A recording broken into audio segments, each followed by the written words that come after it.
Hi friends, ఈరోజు weather కూల్గా ఉంది కాబట్టి మిర్చి చేస్తున్నామండి.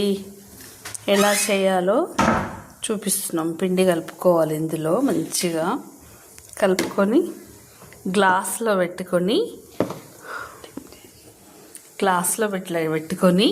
మంచిగా ఇట్లా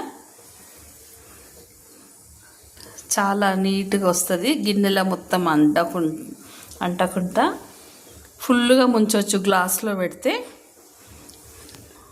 ఆయిల్ వేడెక్కుతుంది. ఆయిల్ వేడెక్కినాక మనకు గ్లాస్లో ముంచి ఎట్లేద్దామో చూద్దాము. మిరపకాయ మొత్తం పూర్తిగా మునుగుతుంది. ఇట్లా ముంచితే చూపిస్తాను, చూడండి.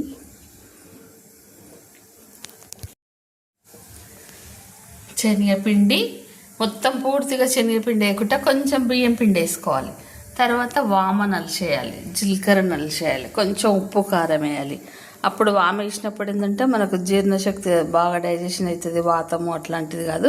ఇట్లా పూర్తిగా ముంచేసి గ్లాసులో ఎంత నీట్గా వస్తుంది చూడండి. చేతికి అంటకుండా. గిన్నెలు అయితే మన చేతికి మొత్తం అంటుతుంది. ఇది చూడు ఎంత బాగా వస్తుంది. ఇట్లా చాలా చక్కగా నీట్గా.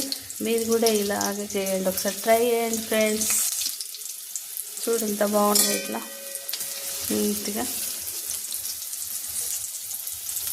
అసలు చేతికి కొంచెం కూడా మనకు పిండి అంటుతలేదు. నేనే వేసుకోవచ్చు ఇట్లా. సూపర్, మంచిగా ఉంది. మీరు కూడా ట్రై చేయండి ఫ్రెండ్స్. నచ్చితే మీరు చూడండి ఫ్రెండ్స్ ఎంత బాగా కాలినాయో మంచిగా. ఇప్పుడు మనం ఇట్లా మంచిగా ఒక్క ఎంచుక కూడా రాకుండా నీట్గా ఈ జాలితోటి తీసుకొని ఇందులో వేసుకుంటున్నాము. మీరు కూడా ట్రై చేయండి.